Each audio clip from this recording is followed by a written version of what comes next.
Welcome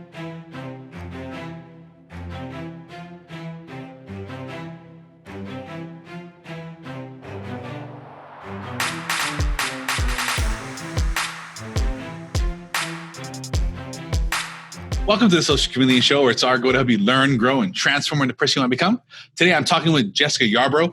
Jessica has quickly developed a reputation for being one of the best business strategists and marketing and sales consultant for entrepreneurs who want to sell high-value products and services.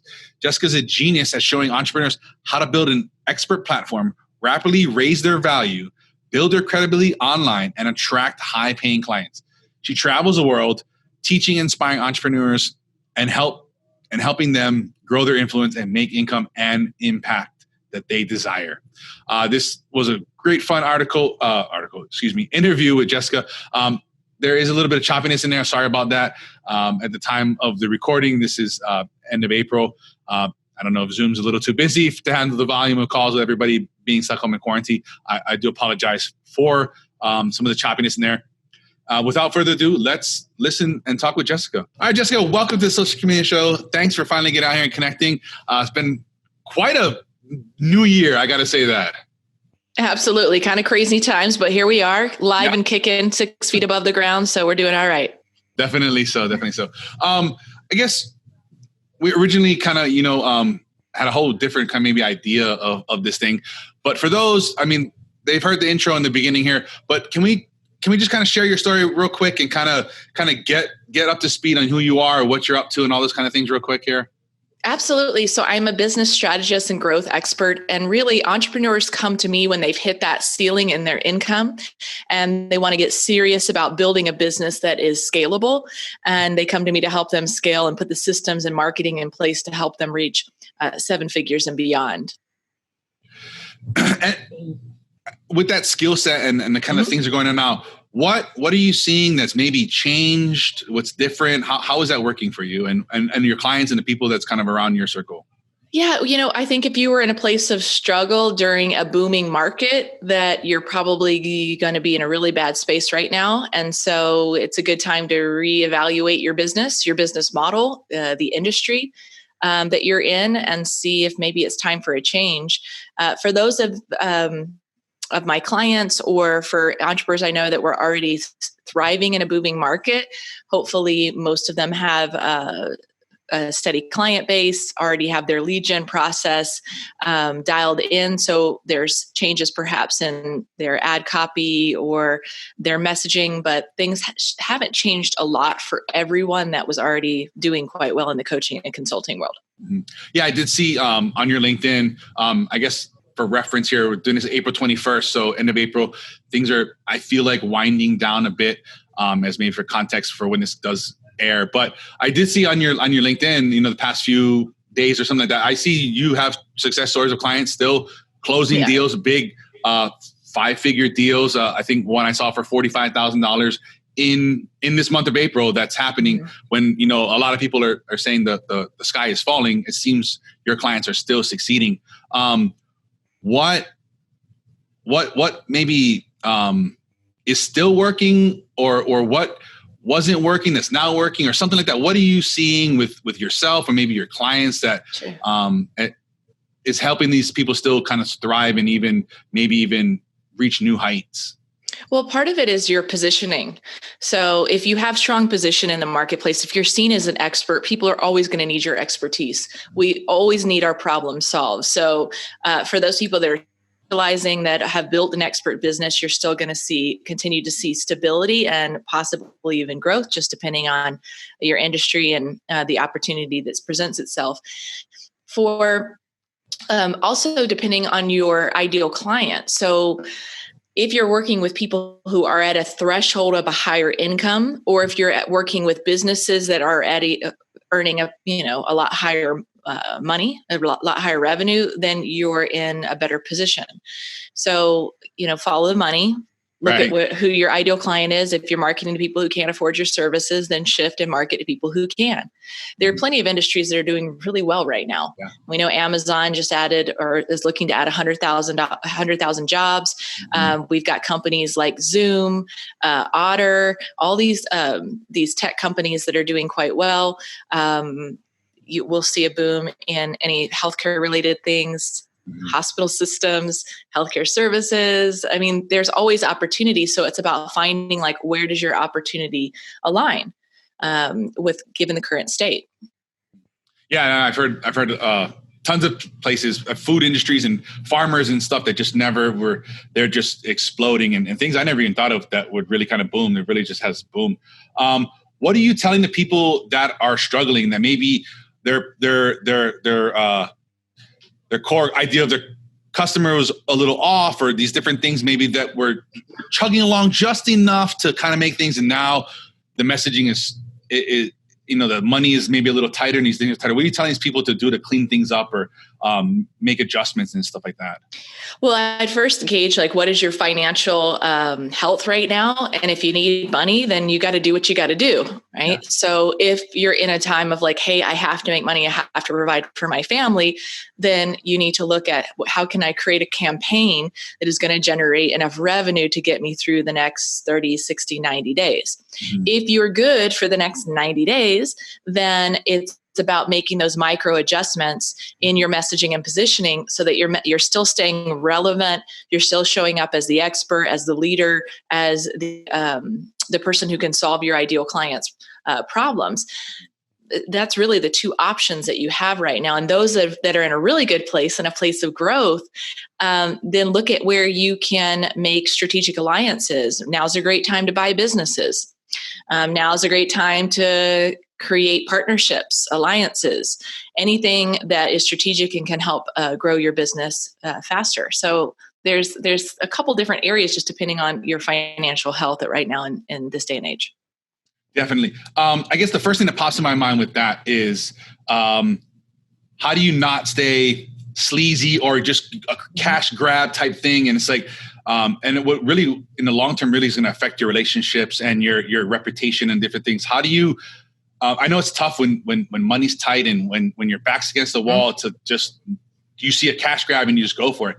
How are you either seeing that or coaching that and telling people, hey, listen, don't jeopardize your reputation or whatever it is, your clientele for a quick money grab? Right. Well, it is like a fine line. I'm a big believer in that. It's absolutely fine to sell. People have to sell to serve. They have to keep the lights on. Yeah. So it's totally fine to sell right now. And I saw a division really online where people who were like, no, it's so wrong to sell. You should just give. And it's like, yeah, I get that. And my business model was built on giving. All I do is give, all the time, resources, articles, videos, trainings, everything free. And then the people that want my actual help implementing pay. So there is a level of that, but you also need to understand that like our economy needs Americans to keep spending money. We need to keep money flowing through the economy. Right. And so it's okay to sell. You can do it in a way that doesn't feel sleazy or icky. You're going to push back no matter what you do. You cannot please everyone. If you know that you can help someone, you're doing a disservice not to offer them your services. Because what are they going to do? They're going to turn around and buy from someone else who might not be as apt at helping them solve their problem. Right. You might find that sleazy person that's looking to catch the crumbs from people that are not, taking that charge and just kind of closing sales out and being the person that's probably a better fit for them. Exactly. Yeah. Personally, and maybe even also in your personal profession, is there anything that you've kind of seen or made adjustments that maybe was or wasn't working that is or isn't now? I turned off my ads. I know some people said, yeah, now's the time. Ads are so cheap and that sort of thing.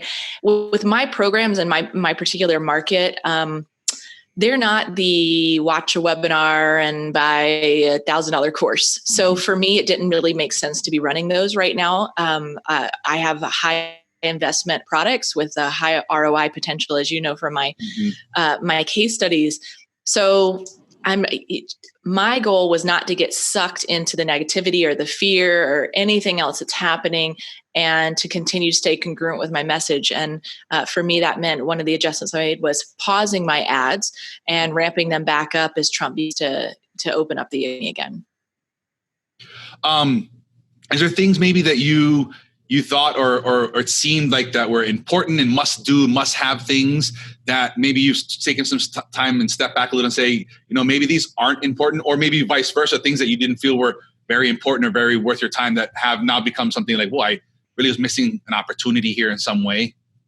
Yeah, sure. I mean, I was supposed to be running some live events. April, I had a major live event I was supposed to be running. So I've now dedicated that time to spending more time plugging kind of the gaps, filling the gaps, and maybe some areas of my business that I knew needed addressing, but I didn't really have the time, ramping up my visibility on podcast opportunities because we're all sitting around, where I was going to do more of those in the summer. So I am adjusting. But for everybody, what I would recommend is take this time now to fix whatever is broken or isn't optimized in your business, whether that's your lead generation process, top of funnel, middle of funnel, whether it's your follow-up, your sales. Now's a great time to hire a team member if you have the cash flow to do it, to train them and get them ready. There's so many opportunities during this great pause where it's like a great time to work on your business so that when Trump says economy's back open and we're seeing this shift of people more money again, that you're ready for actual growth, as opposed to kind of just sitting around and scrolling and being afraid on social media. Yeah, that's something when this kind of first kind of happened, and I was thinking about this and I was going through things, and something I noticed, and I guess just notice is what I can think of right now, is the people that were kind of ready and they had kind of maybe some type of training or some type of experience or some type of they practiced like these for these times where they thought about, and when shit hits the fan, when the economy goes down, what is our plan? When things were good 3 months ago, life was great. Everybody, I mean, you could put money somewhere and you'd be making it, and everybody's a genius in that type of economy. But I noticed the people that had some type of plan or had thought about, had done something to say, when the times are good, what are we going to do? I noticed those people were, when this started happening, they're like, no big deal. I'm kind of ready for this. I've thought through these things. And I seen that people that had that mindset and they had that type of security a little bit are looking now like you're saying. And it seems like you're kind of maybe one of those people that when this happened, you're like, oh, there's opportunities now. The first thing I thought of was things are cheap. And money is cheap, and what can I get my hands on? That is bar none. Maybe I couldn't, or I'll be priced out of it or something like that or whatever. Are you seeing anything like that? Do you I'm kind of rambling a bit here. I'm trying to formulate my thoughts on here, but the thought is like this default to, when shit hits a fan, you never rise to your expectations. You always fall to your level of training. So if we're not trained for this, we don't think about these type of things. This is what I've seen, the people that really mentally had a hard time with this. Absolutely. There is so much opportunity. And for the people who are like, well, I'm not talking about going in like when you buy companies and just taking advantage. You can actually save someone's livelihood when you go in there. I know companies who completely they have a staff of employees and they don't have their marketing dialed in, and you can go in there and help them their email marketing, generate the funds to keep them afloat while they're waiting for PPP. There's so much opportunity where you can actually serve and do it in a way that's ethical and of integrity. And there's also a lot of business owners who are like, I want out. I'm done. I'm nearing retirement. I want to take whatever's left in my 401k, mutual funds, and I'll live off that. And I kind of want to go and rebuild after. So now's a great time for the younger entrepreneurs who want to come in and say, hey, I've got the energy. You've got established. Let me see what I can do with it. And they're happy to take that investment money. What would you have any advice or maybe first principles or key steps for people that are in this now and are looking at maybe they were an employee, maybe they were in a business somehow, a family thing or a business they maybe didn't have fun in, or they're looking to move. And now it's a time, these are the times when companies are built, when things are happening, everybody's kind of sitting around, there's going to be new industries, new opportunities that never existed before. If somebody's sitting at home now or whatever it is, and they're looking for that change, what would you kind of give them that first kind of step advice? Yeah, I mean, it depends on where you're at. So if you've built something, you can look for strategic alliances, actions, JV partnerships. There's ways to expand into a new market if you have that time and energy and money. And then for those who maybe had a job and their job has uncertainty, then now is the time to roll up your sleeves, do your research, and get your side business going. I teach people how to translate their skills into consulting type businesses. You don't have to. There are so many ways to make money online, right from the home. You can do affiliate marketing. You can do drop shipping. You can be an Amazon reseller. So, like, what do you want? What kind of lifestyle do you actually want? What's important to you, including the amount of hours you want to work, whether travel is important. Is for me. For some people, it's not. And then start to build a business around that vision and educate yourself as much as possible. Taking this time during the quarantine to do an enormous amount of studying and reading and sharpening my technique, because now I have the time and I'm forced to do it. And before I was so busy. Right. And so this is the same thing, but I said we give anybody, now is a time to learn, to study, to improve yourself so that you come out ahead when this is all over. What are maybe the one or two common trip ups, pitfalls for somebody that's just kind of starting out, that you can kind of give them real quick, this little tip that's going to probably save them 2-3 months or some money or something like that? Trying to figure everything out on your own. Trying to watch a bunch of YouTube videos and grab a little piece here and there and to figure out how to cobble it all together. That's not going to work. Yeah. I waited way too long in my journey to hire my first mentor. And if I would have just bitten the bullet, I would have saved myself a year or even 2 years of frustration of trying to figure it out on my own. So number one, don't try to figure it out on your own. Get the help you need. Number two, pick and be unattached to the perfection around it, because things are going to change. Don't worry about, well, what about my brand name? And then what about domain? And do I need to get this copy written? Pick a lane, go in, you're going to learn a lot and you're going to shift and you're going to get 80% there. It's working when you're making money into something. Keep fine tuning, then worry about all the complexity later. No, definitely. That's good. That's good advice. That it really does stop a lot of people as well. Yes. When they hit those roadblocks, hit those barriers. And yeah, that's really good stuff. Is there any maybe habits or different things that you've either added or taken away, kind of noticing, the time you have now and maybe these obligations and things that you thought maybe were important that you may be realizing aren't important? Anything along those lines? Oh man, I feel like, I don't know. I feel, and maybe you feel the same because you have kids. Yeah. I'm so close with my daughter right now. One thing I've realized is, wow, we can do the homeschooling, which was kind of a surprise to me, and to watch her progress. She's 5, and eating alone by me, spending more time and being that person is amazing. So that's been kind of an aha moment, was how well she's adapted and actually thrived with school being closed. Number 2 is just having that experience of not feeling like we have to run and do the next thing.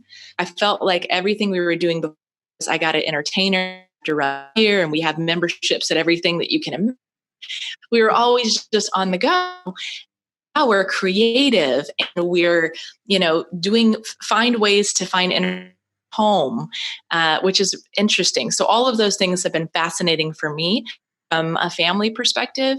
As far as everything else in my life, I still have continued to practice mindset network, continue to do exercise. I live in California. We're allowed to hike and do all those things still. So not a lot of that has changed on that front, but how the family and the education and entertainment, how we really don't need as much as maybe we were doing before, right? We don't need all that stuff. It's amazing. Yeah, no, definitely. I've ever started something similar. Is this something maybe you're looking to kind of add into your schedule now and maybe not have to be so busy, but take these simpler things? Yeah, I don't know. I'm kind of torn because, my daughter loves school, and I think that there is real power in the best way for a child to learn is actually amongst their peers, right? They relate and they learn from other children. So I don't want to necessarily take her out of school. Maybe we don't need to do as much when everything opens up, but we still love our Legoland and going to the swimming pool and kind of doing all those activities. One thing I will shift is I don't think I will go back to the gym. And because you have that kind of time period where they're driving back and working out, and now I'm set up at home. So that's something that can save me a lot of time from having to commute and fit it in. So for the gyms that will be closing down, I'm afraid to lose half of your membership because people now redesigning their homes to have a gym. And I did that maybe 2 years ago. I was tired of that exact thing. Like and that would be my excuse for not going to the gym. It's like, listen, I got, 15 minutes there. I got to get ready. It's just 30 minutes there. And in the gym, I'm there for 45 minutes, an hour. And then I got to come back home. And it's like 2 hours. Yeah. At least 2 hours of my day. And the gym it's 2 blocks from my house. I know. and so a few years ago, I was like, I'm tired of this. Like if I took this money every month that I spent and I just invested into a piece of equipment, like let me get a couple of things, and then I slowly building things. I was set up when this all went down. And perfect. And it kind of goes back to that thing. Like I've been thinking about a lot is if you're in a position where you are kind of set up for things, you've practiced these things. I've had several conversations with people like, oh, why aren't you worried about anything? Why aren't you scared about anything? It's like, I'm good to go. My house is always stocked with stuff, and it's not in a hoarder way, but in a way, Mark Cuban said something some years ago, and I took it to heart. And he's like, you want to invest in these things. The best way to make 10% of your money is buy stuff on sale that you're going to always use.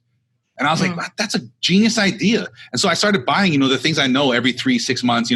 All these things are just already around my house, and I don't have to think about it. And they're auto ordered on Amazon, some things, and on a time schedule, and all these different things. I was just so set up for. And I was talking with, I'm in a Stoic philosophy group, and by Ryan Holiday, and he had asked a question about, what are you guys worried and scared of? And I said, nothing. And he, wrote back to me, said, I think you're missing something. I was like, I don't think I am. Like, I am good to go. I can stay in my house for months. I'm not worried about toilet paper because I'm stocked up. I'm not worried about laundry soap because I'm stocked up for the year.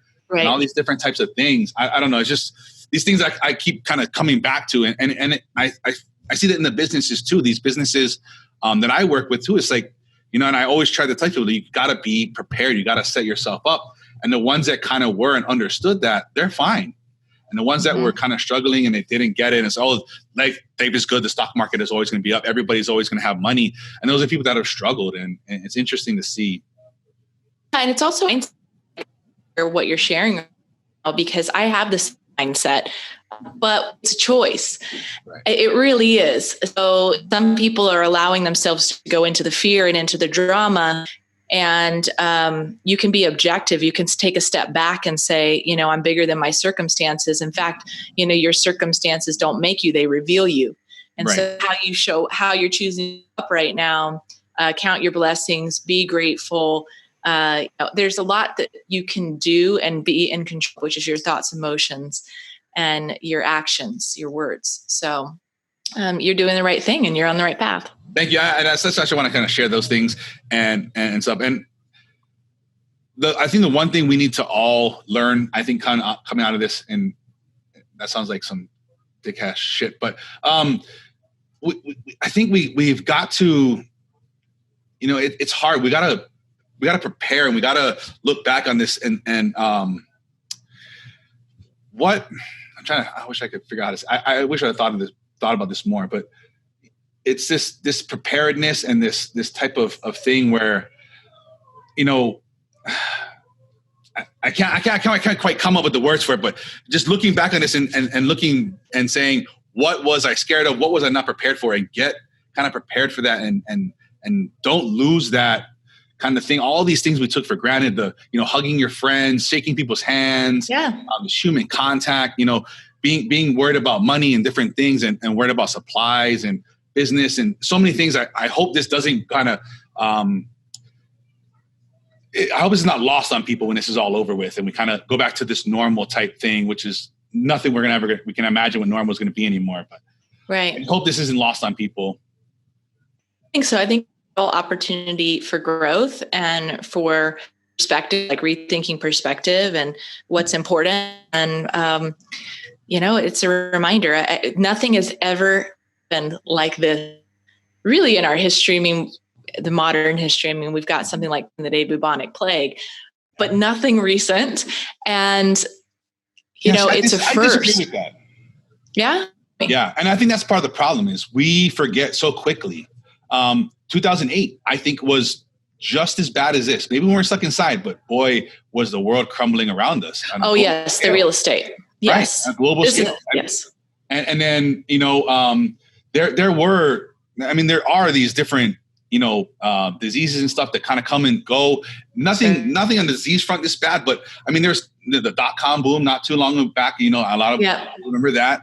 The oil crisis, and there's all these things that's the problem is we forget them quickly. These types of illnesses were in the 50s and 60s and stuff with the different types of Hong Kong flu and all these things. We really forget about these things. Ebola not too long back. What is that? Yeah. So we forget Zika. Right? See how quickly we forget all these things? And I think that's what I'm kind of scared about a little bit is we're going to look back and it wasn't that bad. And as things in April here seem like in America, they're winding down and these death tolls aren't as what we had thought. And thank God. But what's going to happen, I'm afraid of is we're going to have these people that say, I told you so. See, wasn't a big deal. Not a big deal. Everybody got wrapped up for nothing. We did all this. We lost trillions of dollars for nothing. And we're going to really miss the lesson in that. And that's the sentiment I keep hearing. We've never had nothing like this before. And it's like, no, if we really think back, we have. Right. We have. And we have, just not at this scale. And there little changes happen. I mean, there's got to a lot of our decisions are coming behind so there's really a lesson there that we haven't yet. Yeah. Is there anything that you're scared of? And it's not about this necessarily, but maybe things that you've that come to light or maybe that have opened up. And if so, how are you thinking about that? And how are you maybe dealing with it or putting in plans or measures to maybe mitigate it or maybe stop it from happening? Yeah, I don't think there's anything I'm necessarily scared of because I try not to come into a fear space. One thing this made me do was just, hey, let me make sure that all my legal docs and everything are in order. Let me do some touch points. Let me make sure he's got kind of the plan as a parent and all of that. So it was just more like re-evaluating my trust and all of those things. And then obviously my concern will always be there, not a fear, but rather concern. I have elderly parents. I have senior living center has COVID now. It's 30 cases active and a couple of deaths. And so I, of course, concerns for my loved ones and want to do whatever's possible to keep them safe. But I don't have a lot of fears, more about, hey, let me just make sure my affairs are in order, God forbid, if something did happen. And I would hope that every single person listening to this at time to make sure, hey, where's everything at? Have you informed everyone? Make sure that your family, your loved ones are informed and taken care of in the best way possible.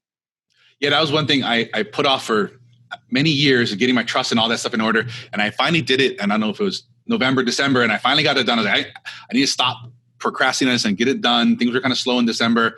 And I got it done. And that's the thing I was thinking about. I'm glad I got that over with and done. And I didn't have to worry about, you can't go out and see these people. You can't maybe get things notarized and all these different things that go into that stuff. And I'm glad I had already had taken care of that not very long ago. But those are things I think we think about. We each have a different scenario, different situation that I hope you sit back and think about these things a little bit, and whether especially with your businesses and different things. and look where was the shortfalls? Where did I not think of a worst case scenario? And it's not, I don't want it to be coming from a place of fear or that fear mongering type thing, but a real thing like, who knows what can happen? Am I ready to go as much as I can possibly think about? And then think about it, set it up, and then just walk away and go back to, business as usual and get your kind of business going. Yeah. And hopefully if you don't have it now, maybe when the COVID's over, that you get, life insurance and those things, have order, all known someone that, left before their time and behind without any support. So prepare and making a budget for those kinds of things so they can take care of your family. Definitely. Is there something that most people do not know about you that would surprise them? Oh man, so much. So many things. I have a crazy life story. There was I took a 4-year hiatus from the business world, backpacked all over the world. I lived in Central America. At one point, I lived in the Piedras Blancas National Park of Costa Rica, where it was an off-the-grid retreat center, power leaders, and I had daily encounters with monkeys, crocodiles, caimans, highly venomous snakes, mosquitoes, butterflies, anything you can imagine. One of the coolest times and experiences in my life. That's awesome. I'm glad you experienced that. I know my sister did that stuff when she was younger and stuff too. I would really encourage people, especially when you're young, you don't have kids and obligations and mortgages and all this stuff. Go out and do stuff like that. That's really good life experiences and stuff. Yep. I have amazing stories to share. So don't be afraid, especially for the females listening, get your backpack unit and set on your way. Do it. Definitely. Absolutely. Is there a book or maybe even a course, something like that really has changed your life? Let's see. One of my favorite books would have been The Alchemist. I know it's a short read. That's an amazing journey. So I love The Alchemist. I also love Power of Now and A New Earth for personal development type books. I can name so many books, but those are just a couple off the top of my head that I feel like are profound and that every human should read. Definitely. I haven't read any of those, so I think I'll have to add them to my list. I'll have to check those out. Where is the best people to kind of get in contact with you, see what you got going on, maybe even enlist in some of your services? Yeah, we'll definitely check out the links that I guess you'll include them in the show notes. And then find me on LinkedIn or on Facebook, Jessica Yarbrough. Connect, let me know you hear me on this show. And I'd love to have a conversation or at least have you network, giving lots of free trainings in my audience. So feel free to come in and consume. Absolutely. So one last thing here on the Social Chameleon Show, we like to have a weekly challenge to have our listeners implement maybe an idea or a concept for me from this episode or something maybe we didn't even talk about at all. I would like you to issue this week's challenge for the listeners. Your challenge button. Days straight, 5 days in a row. I want you to show up on social media and I want you to teach something, actually teach something your and see how people respond. Perfect. Yes. Get out there. And the more we teach, the more we learn as well. And we reinforce the learning. So that's absolutely perfect. Thank you for that challenge. Thank you. Is there anything else you wanted to share with the listeners and audience before we kind of stepped away from here today? I would just say, keep your head in the game, keep moving forward, hold the process every day, take action towards reaching your goals. Perfect. Thank you so much, Jessica. Enjoy the rest of your quarantine. Please stay safe, stay healthy, and much prosperity as we move forward and through this. All right. Hey, thanks everybody for sticking around. What a great interview with Jessica. Lots of great little nuggets of wisdom in there. Hopefully some things to help you guys move forward post-quarantine, post-COVID-19, fortifying your life, fortifying your business, making sure you're ready to go, you're ready to rock and roll going forward. And if something like this were to happen again, you're a little bit more prepared and to kind of weather the storm. As always, check out what we got going on at the Social Chameleon Show. We got giveaways and different things. In the show notes for this episode, though, too, there's a link to a free masterclass on how to easily close high-paying clients over the phone from Jessica. Check that out. Get in on that. Up your game, up your level, up everything you have going on. This is a great time, especially coming out of this situation that we've kind of found ourselves in here at the beginning of 2020, to get some knowledge, get these things, get this stuff going. If this episode was a help to you, please consider sharing with a few of your friends and colleagues and whatnot. You can support the show the best way possible by leaving us likes and reviews, sharing it with your friends and colleagues, sharing it with your network. That'd be greatly appreciated. In between shows, you can connect with us, Social Chameleon Show on Facebook, LinkedIn, Instagram, Twitter, all those great places. Don't forget to subscribe on YouTube if you're new here, if you like the video version, or on your favorite podcast app. For past episodes and links to everything we talk about here today, you can visit socialchameleon.show. Until next time, stay healthy, stay safe, keep learning, keep growing, and keep transforming into the person you want to become.